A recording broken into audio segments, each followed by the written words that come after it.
for having me. So this is very not crowded in here. I'm gonna just take this off so I can project a little bit better. Hi, Courtney. I'm gonna read a few different excerpts just to give you a sense of the magic system. And my main character, Dorothy Bartleby's first major magic and work of magic in the book. So this first piece is an excerpt from Professor Layton's first lecture, An Introduction to Graduate Studies in Magic. Neuroscience tells us that we all experience reality differently. A big part of that difference comes from language and culture, which are always subtly shaping the way we understand the world. But a not insignificant factor is us, our embodied experiences, our quirks and histories, because even within our cultures and language groups, we are all of us different. Magic is, at its simplest, the act of sharing our unique realities, naming or shaping the way things are in such a way that multiple people experience it at the same time. The visceral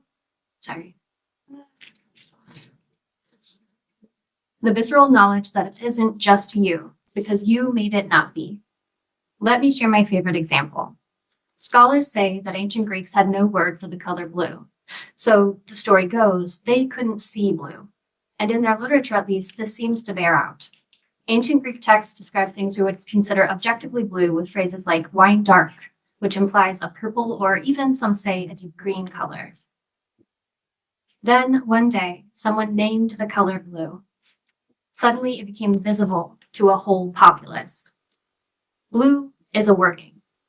This may give you pause. You may ask, as many have before you, if magic is that simple, why go to grad school to study it? It's a good question, a fair question.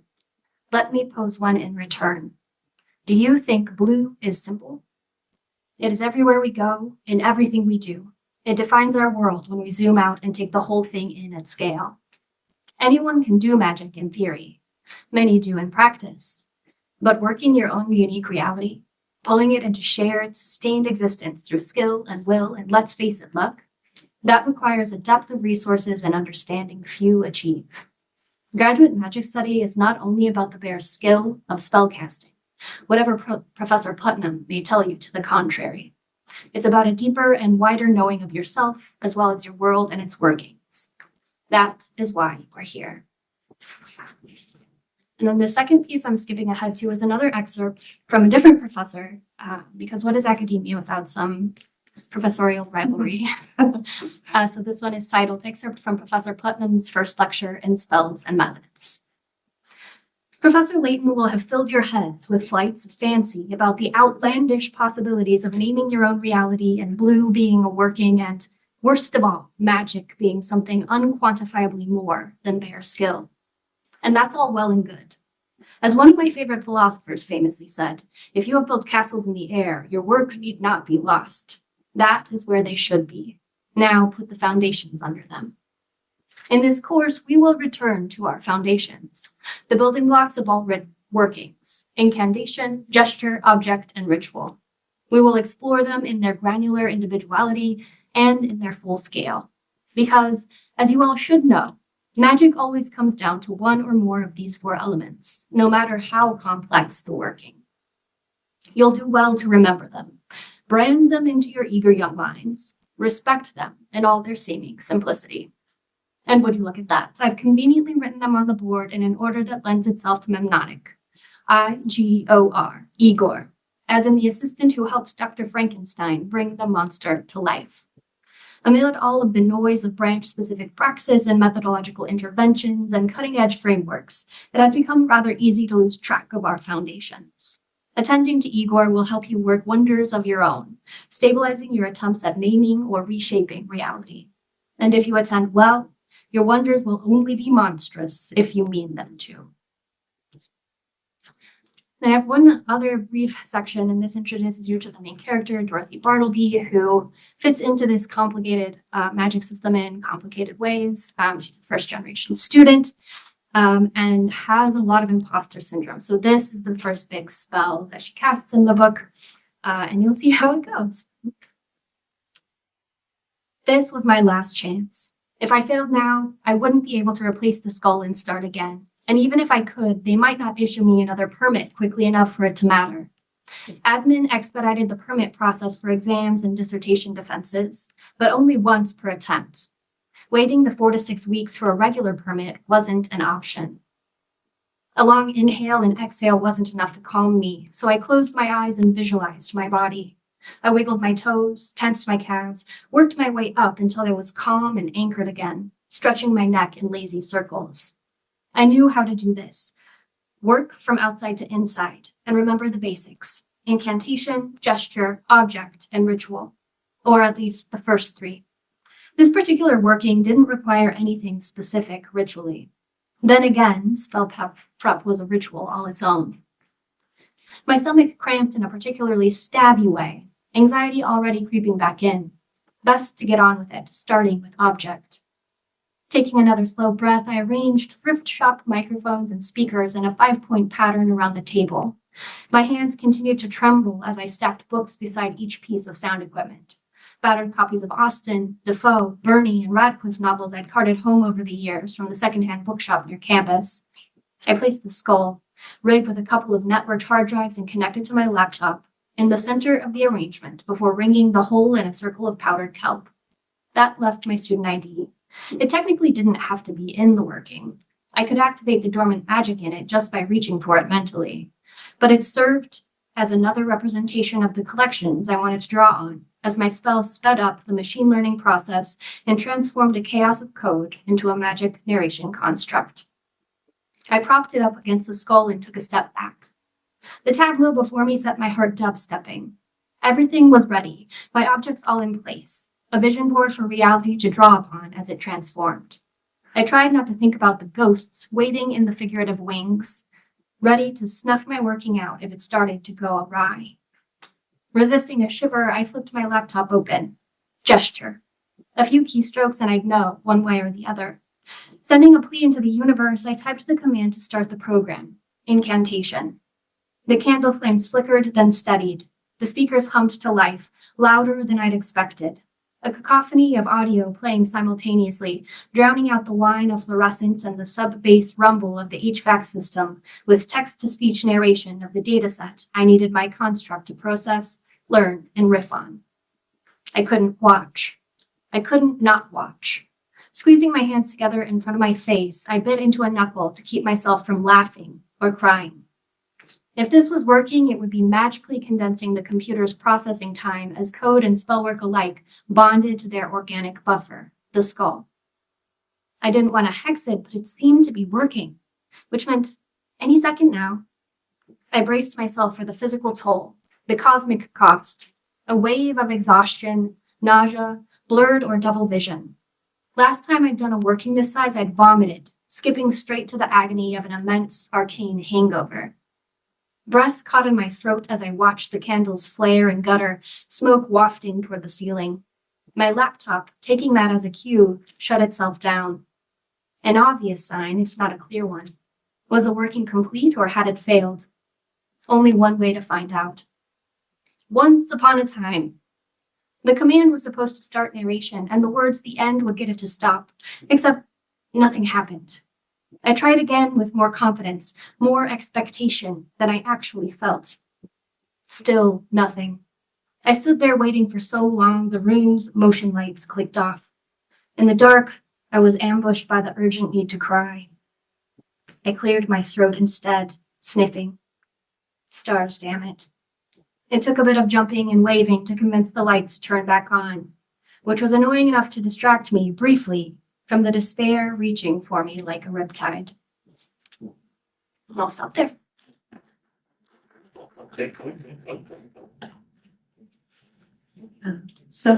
I'm curious, what was the original spark that made you to write Higher Magic? And was it the characters that came first, or was it the world building? Yeah, it's such a great question. So this story was originally, it came out as a short story way back in 2019 when I was fresh out of grad school. And so I was still thinking about, like, I studied the rise of the novel. And there's a scholar named Nancy Armstrong who said that basically Jane Austen's, use of free and direct discourse, so sort of third person head hopping between characters' points of view, was a kind of magic. Like before those early novels, the middle class looked a lot different, and we sort of changed ourselves culturally to fit what novels were showing us we should be. And that idea really stuck with me. And I was like, okay, but what if narration really could be magic? And what if there is a grad student trying to prove that desperately, and things go horribly awry? And obviously, British literature had like a clear influence on Yeah. your story. So were there any quotations that you left out or that you wanted to include but didn't? Yeah. So I did include almost everything I wanted to. There's this one quote, it's attributed spuriously to George Eliot. It said, I think, it's never too late to become what you might have been, which is really perfect for Bartleby. But unfortunately, the more I dug, the more evidence that like nobody knows. Nobody knows who said that. And like in hindsight, I could have made my narration school just make it up from thin air, but that did not occur to me when I was drafting. Yeah. And can you like speak on what it was like to craft like the rules of magic and like the limitations of magic, especially like including computers as a magical item? Yeah. So in science fiction and fantasy, there's this truism basically that any sufficiently advanced technology is indistinguishable from magic, which I should remember who said that. And I know. Yes, Arthur Clarke. I kind of wanted to push back on that a little bit. I think we reach for different things for different reasons. And like we do have like smartphones coexisting with like typewriters, but also like text to speech and other things. And so the sort of seed of the magic system was wanting to find a way for these different technologies, because books are also technology, to sort of play together in a magical way. And then because it is academic magic, like primarily, I needed to think about like how would academics sort of try to categorize what's actually happening, because as the excerpt sort of showcases, magic is really telling stories to transform reality in a variety of ways. Maybe that's art, maybe that's telling stories with objects, right? There are a lot of different ways to approach it, but we like as a scholar myself, as somebody who's worked in higher ed my whole life, we love classifying things, sorting things into buckets in weird ways. And there was this really cool infographic, I think 17th century, of a tree that I remember stumbling across early on in my process that sort of like tried to chart all the branches of human knowledge, like in their entirety. It is completely illegible. It's just like massive branches, like, and the branches are clustered in really interesting ways. But I kind of took that and then simplified it into a four branch tree. But the short version of that very long story is that it took me about 40 pages of notes to figure this magic system out.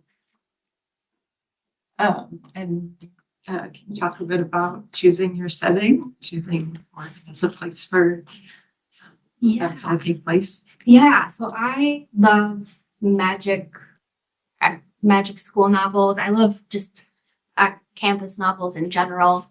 Many of them are set at elite universities, and explore the many, many stories that happen in elite universities. But I am a product of public education. I did my PhD at an R1 state university in Oregon. And so I really wanted to explore what it means to do magic outside of these sort of stereotypically held halls of an elite institution. What it looks like if you are first generation in a department that is reliant on state funding to keep running, and mixed in with all the other disciplines. So I set it at a fictional university in Oregon that is a blend of the two major universities there, my alma mater, University of Oregon, and Oregon State University. And it's sort of an Easter egg. I'm more amused by this than anyone else, but UO, their mascot is the Ducks. OSU is the Beavers. And so my fictional university is the platypus. It's a little joke. That's my son. It's amazing. Can you talk a bit about your writing process? Like, do you write every day? Do you have sort of a set ritual? Do you schedule it? And then, yeah. Yeah. I try to write most days just to stay in the habit. For me, I have aphantasia, which just means I don't see my stories in my head as I write. Like a lot of my author friends do. They see basically movies play out. They're just capturing it. I don't know, like in the murky sort of like darkness, the stories come out. But that a byproduct of that is I have to write quickly to capture those stories. So I write every day and I draft as quickly as I can. Usually it takes 3 to 4 months to get out a first draft, just to sort of get the idea of what I'm trying to accomplish. And then it takes me sometimes a few years to sort of home in on like what's the most meaningful pieces of this and how to present it in a way that makes sense outside of my own head. But I will say that publishing my first book has started to shift my process a little bit. So I'm currently I'm in, I think, month 4 of a first draft, month 5, which is kind of new territory for me, and doing iterative revisions and sort of trying to experiment a little bit more with what works best for my brain, because it can change over time. Can you talk logistically about how you keep track of everything? Like, do you do one Word document, many Word documents, paper? What are those organizational thingies, the Scrivener or whatever? That's a great question. So I do a variety of things. I have sort of like the first seeds of ideas are just typed usually while I'm walking my dogs into a notes app. So I'll have like years of notes app, just like very bizarre, out of context, cryptic notes to myself. And when I'm ready to start writing, I usually do outline either on paper or I have like a note-taking tablet now that's really helpful because now I can search back through my notes and all of them are there. So that's a game changer. But I also use an app called Scrivener, which is a word processor, but it lets you basically, you have a bunch of documents all in one tool and you can rearrange them, because a lot of the thinking that happens as I'm figuring out the story is thinking about sequence, like what has to happen first. And like, not just for logistics of like, this has to happen so that this big plot thing can happen, but like this needs to happen first so that you understand why big plot thing sort of emotionally destroys a character, right? So like the emotional sequence of things. But I move back and forth between like handwritten and typing and the notes to myself, depending on what my brain demands that I do. Yeah.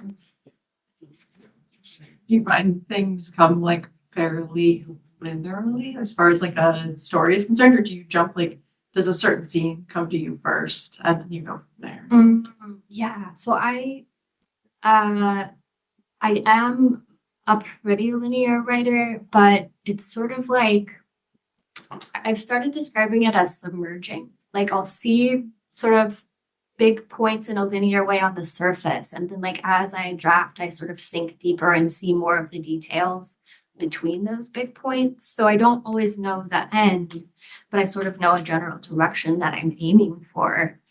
And then I sort of write toward that and have revelations about like things I need to set up back. And so it's an iterative sort of circling through. Yeah. Yeah. Do you have any like scenes or characters that just didn't work in the novel, but like you kind of like wish people knew about? Yes. That's a great question. I have cut a chapter. It was originally chapter 4, and it is just this scene where Bartleby and her housemates, Sai and Daria, kind of commiserate about the disastrous start to her term, just at a local pub, and have some like gossip about like some campus happenings that are plot relevant. But I did make an audio version of that cutscene that I'm going to be able to release later this year with some of my voice actor friends because I love that scene so much. It's like not necessary to understand or enjoy the story, but it is just like this beautiful moment of friendship that I was so reluctant to lose. So an audio cutscene of just that. Is there an audio version of the whole book?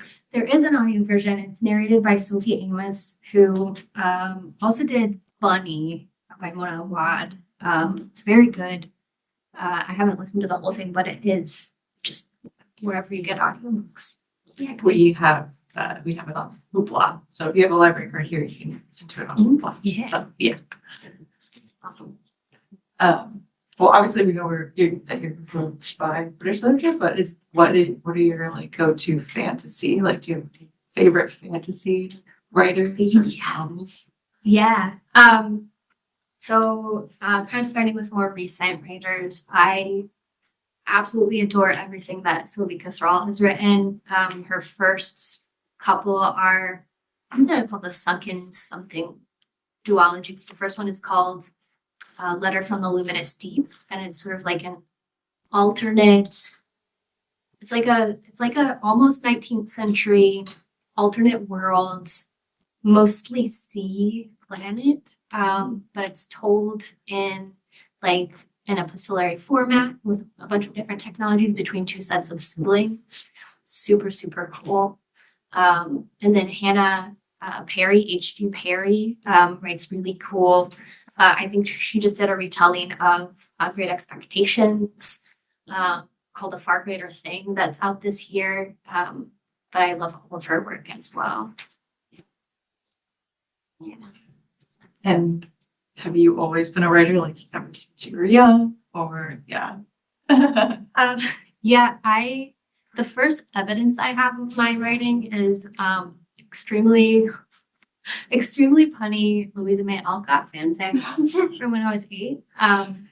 So yes, I thought for a long time I was going to write historical fiction primarily, and then I took a long break in college because it felt like my personal like Super Bowl, like the odds of getting to getting something published felt like very far, and I didn't think I had anything to say, which is the thing that I usually tell writers, like you have more to say than you realize, but sometimes you have to sit with it for a while to kind of figure out what that is. But it's also okay to just write start writing like the styles that you are inspired by, like the kinds of things you see like in those styles, and just sort of see as like practice and see where that takes you, like Louisa May Alcott fan fiction or whatever, you know.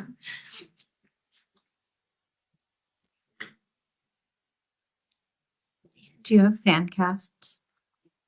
So I'm not a very visual person, but I did try to think about that a little bit because I was toying with commissioning art, and this is the most ridiculous thing. So I think Bartleby, like I was like just looking for like icons with bangs, and if you're familiar with Bob's Burgers, Tina Belcher is a young Bartleby, and then like James, which is Bartleby's love interest, is very Jimmy Jr. coded accidentally. So I've an animated fan cast. Yeah.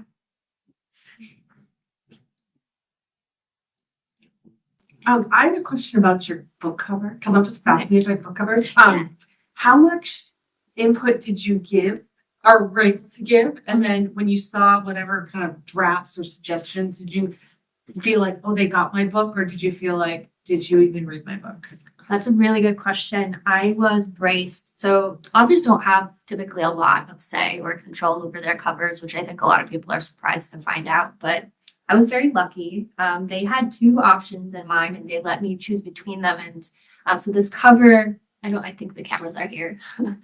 This cover is by Imogen O. And I just fell in love with her work in general. Just her style seemed very, I like the way that she plays with light and color. So I was able to sort of state my preference for that. And then my editor had a pretty clear concept with the iconography, but I was able to say, hey, I'd love to have like an academic quest sort of incorporated into this glass work. And these are the kind of flowers that you could use. And so they were very receptive to my feedback. And I am not a big crier most of the time, but I had to pull, like, I got the cover in my inbox while I was driving home one day and had to pull into a park and ride to open it, and then just sat there like weeping with joy. So I was very, very lucky to get the artist I did and the team that I did this. And Nice. Because I think it's a great cover. yeah, Like, as somebody who obviously works in libraries, sees a lot of covers, sometimes I question why the marketing department went with a certain cover, yes. or why they redo it a certain way for the paperback. Like, the hardcover might be really great, but the paperback is just like, what did you do? Right? Yeah. Um, Yeah. So it's nice to also hear when an author likes it too, right? Like, they're not like, yeah, it's my cover. I think, yeah, so like, because I am maybe the biggest advocate for my book, or an author, you know, if they're not enthusiastic about the package, then they're less likely to be like, hey, look at that thing. Yeah. Can you talk? Oh, go ahead. I like them. Clearly there's big plot points Mhm. with accessibility services and accommodations. Don't really have a question. Can you speak more Yeah. to like building that into the story, because it is great. Yeah, I happy to just sort of riff on that. So in grad school, I was lucky to be in a department that had a forming critical disability studies minor. And I got to really sort of dig into those ideas, those scholars, at the same time that I was sort of coming to terms with my own anxiety and neurodivergence. And then I went on to start work in my day job in accessibility in higher education. So when I needed a reason for students to start disappearing, I was already sort of thinking about the way that inequitable systems make people disappear. And this is before sort of the past few years literalized that in ways that are even more horrifying than my novel. So I was already thinking about sort of the way that can happen if we don't intervene in those systems, because often people, like, we inherit systems. We didn't build a lot of them. We don't know all of the things that they're doing or all the ways they're causing harm. So what happens when that's in a magic program and grad students are the first people to notice it, basically. Yeah, I'm trying not to like spoil anything if that feels vague, but yeah. Can you talk a bit about your experience with getting your book published and working with the editor and what that was like? Yeah, absolutely. So I wrote the first draft. I think I finished the first draft of this in January of 2022. I've been writing for like seriously for quite a while at that point. But I knew that this felt like something that had potential. So I had not always tried to find an agent, but the way that for those of you who aren't familiar and mired in it, where this all starts is finding an agent who will send your book to editors that they know are looking for certain types of things. Publishing is a very relationship-based industry. So most publishing houses don't let you just send your manuscripts to them directly. There are a few, and they usually open for like short windows at a time and then close. But the best way is to find somebody who gets what you're doing and knows how to pitch it to editors. And so that requires like figuring out how to pitch it yourself in a one-page email. And so I spent about 11 months emailing people, which is actually on the short side these days. 11 months emailing agents who liked books that were anything close to mine. And my agent, the person who would become my agent, asked me to revise and send it back in. So revise and resubmit. I was terrified to do that, but I did it. It took me 4 months and I sent it back in, and then she offered representation. And then it took us another, I think, 4 months to get it ready to send to editors. So it is a long haul of a process. And then from there, I think it was 5 or 6 months before I got an offer. So very, very long process. So the best way to get through it is to write the next thing. It's the next thing after that if you need to. Yeah. Does that? So that brings up a question. Yeah. Was it just revise and resubmit, or was there some clues as to what to revise? Yeah. So So if you're ever in the position that you get a revise and resubmit, ask follow-up questions. Because if they want you to revise in a way that doesn't fit with your vision, then they're probably just not a great person to represent your book. So I did ask follow-up questions. You have to build up like a lot of, it feels like audacity, like to email an agent, that's someone who works in the industry back and be like, but please, can you tell me how to fix it? So I did that, and my agent sort of gave me bullet points, including like the magic system feels a little vague, which resulted in 40 pages of notes and a revamped magic system. Yeah, I heard a piece of advice when I went to a writer's workshop called Bible Paradise. Scott Lynch said everything can change, which feels really horrible to hear, actually. Like, maybe not everything should change, but being willing to imagine what your book would be like if you changed even the big things that you care a lot about can be a helpful exercise, even if you end up not doing that and like not changing some really important things. Kind of like killing your darlings Yes. way. Yeah. But I think like the thing about killing your darlings is there's a fine line between killing the darlings that are like holding your book back, and like killing the darlings that are making your book the thing that readers need. And that just requires a lot of trial and experimentation or trial and failure. Yeah. It requires a lot of revision basically to figure that out. Your characters cover a lot, like a broad range of like expertise, and I assume that you are not an expert in all the things that they are all experts in. How do you do those justice when you're writing these characters where you don't have a relationship with that subject? That's a great question. So there are a variety of things I do. One is just lots of research. I like doing research. I like just sort of thinking through like botany and thinking about how it could become an alchemical discipline. Then I also have just a collection of good friends who are very critical and sort of know what I'm trying to do, who will read and give me their perspective, because I can only think about things from my perspective, no matter how hard I try. And so, like in a very early draft of Higher Magic, a friend of mine pointed out that none of the non-magic people in the book were positive,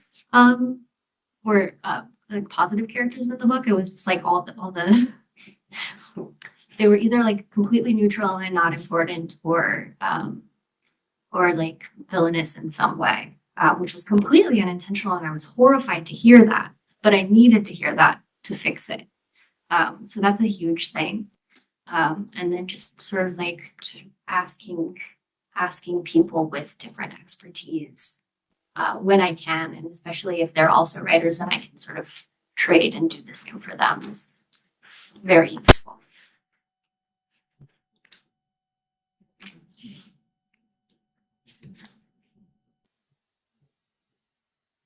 Do you have anything else coming on down the pipeline as far as the next book?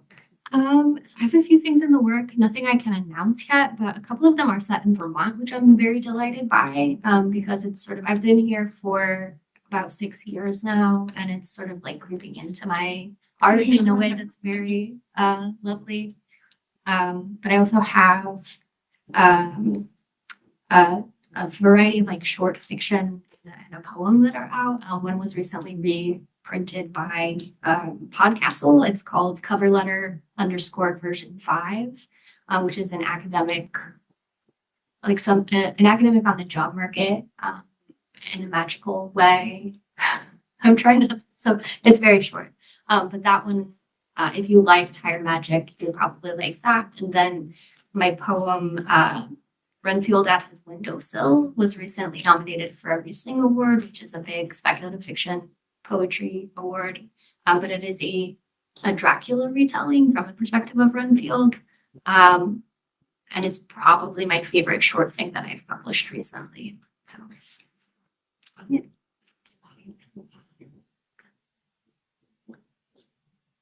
Was there anything about getting your book published, like once you got the publisher, that like surprised you, that like you had never heard before, or you know, or you just didn't anticipate and you're like, oh, Yeah, that's a really good question. So I started a podcast about that because there are lots of things. So if you like podcasts, I have a podcast called Unfortunately ... which is like the way that most rejection letters start. When I talk about that at length, but to answer that question right now, I think the big thing was just how weird it would feel to step away from the desk and like talk about my art, because so much of writing is holed up in a room by yourself, just like vibing in your head, writing, and then sometimes like eating it through the internet at somebody at a distance, right? So they can give you feedback. But then like taking that out into the world and talking about it, and like how amazing it would be to connect with people like who take the time to read it and who like see something in it that is like that resonates with them. Like I hoped it would be amazing, but I didn't like it. What I was surprised by like how strange and how awesome it is. Yeah. Imagine there's like a lot of vulnerability in sharing Yeah. your work like that. I think I was surprised by how much I'm telling the story of the book, but also I'm telling the story of me. And writers don't often like to be perceived, or many of us, you know, so that's an interesting thing. Yeah. Do you have any advice on like how to get out of your own way in the like essentially the pitch email where you're selling yourself and your work? Yeah. I something that really helped me was to pretend I was writing about a friend's book that I really wanted to see out in the world, because I think there is sometimes like not false modesty, right? But like a sort of like I can't really back myself fully sort of sense that will get in your way when you're pitching your book. But you can be enthusiastic for a friend and say how awesome it is and like how much they should want this. So that's really a helpful trick. Yeah.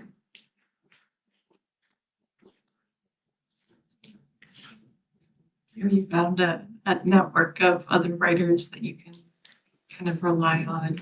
You know, it's helped me feel more confident in writing. Yeah. It took a while. I think because I was starting to really take this seriously during COVID. Yeah. So nobody was, and everyone was far away and nobody was talking. I like Twitter helped a lot when it was still a thing. I don't know, like I guess maybe Tumblr now, Instagram. So like just talking about stories on the internet with people who sort of vibed was like my way in. And then from there, I found like the workshops that I attended that put me in touch with writers who were, I don't want to say like at the same level, but I want to say like taking it as seriously as I was, right? And I think level is really sort of hard to gauge, but the kind of writers that will support, like that will be the community you need, are the ones who are taking it as seriously as you are and who are willing to put in that work, and realize that like reading other people's work and caring about other people's publishing journeys is actually going to teach you a lot and help you grow too. So like it's like the rising tide lifts all boats for real in writing community.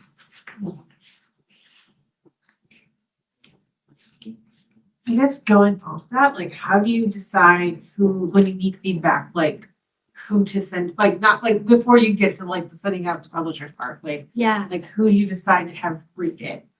Yeah. That was not have read it, I guess, too. Like, Yeah. are there certain people that like should never read your book? I don't know.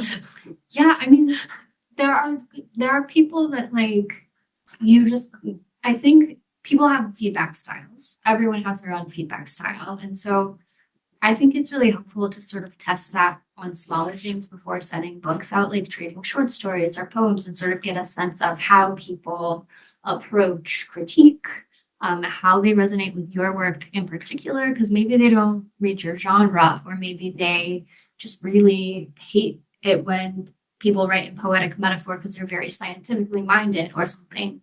And so like it's a little bit of trial and error, but like doing it in a small stakes way before sending out a book. And then at this point, I have enough of a community that I know, like I have friends who are into different sorts of things. So if I'm working on horror, I'll have friends that I'll send to horror because I know that they'll love reading it. They'll know, like they're aware of the genre and like what readers want in that genre. And so they can give me more targeted feedback than my fantasy friends who never read horror. They only want like cozy fantasy.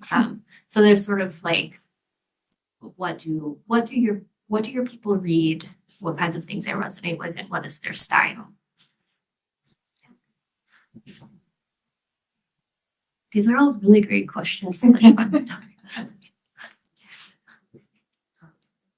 I'm curious about how you build out a character. Because there are so many characters who have really elaborate backstories. Do you flesh all those out like on the side for yourself to like help you like kind of best embody them in your writing? I've started to do that. I'm a planner except for characters. I pants my characters.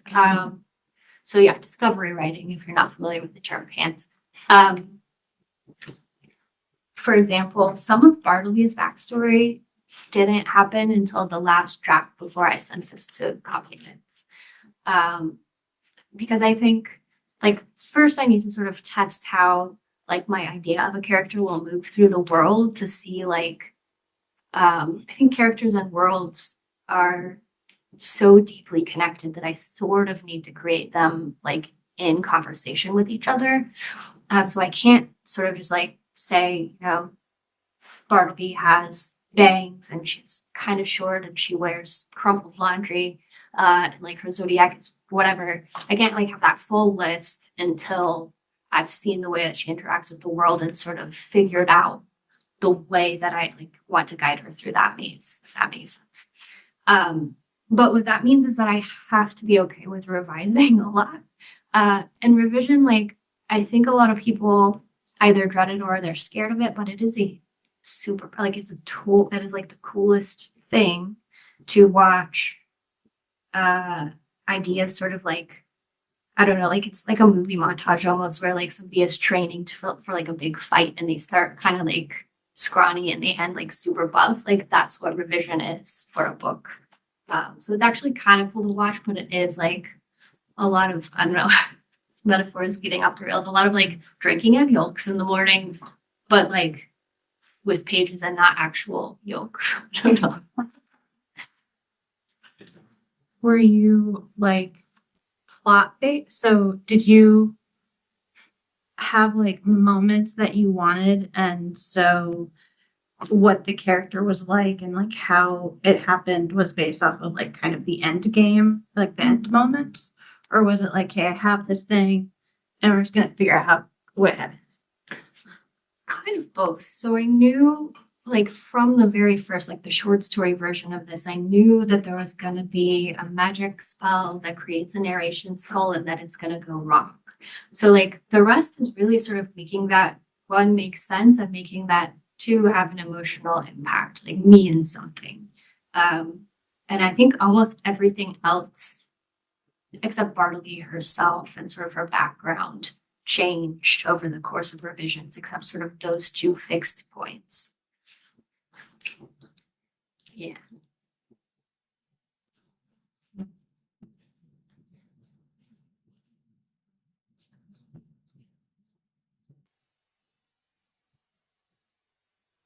Did you pick some stories to make their own magic, or was that your publisher? That was my editor. It was very fun to see that. Yeah.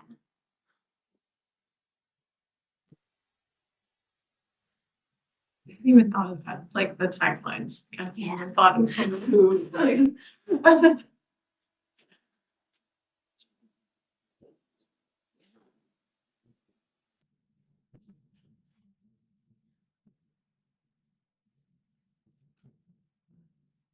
Is there any more questions? Thank you so much. This was really great. Yeah, thank you. This was so much fun. Look, Thanks for coming. look forward to the next thing that comes up from you. Yeah.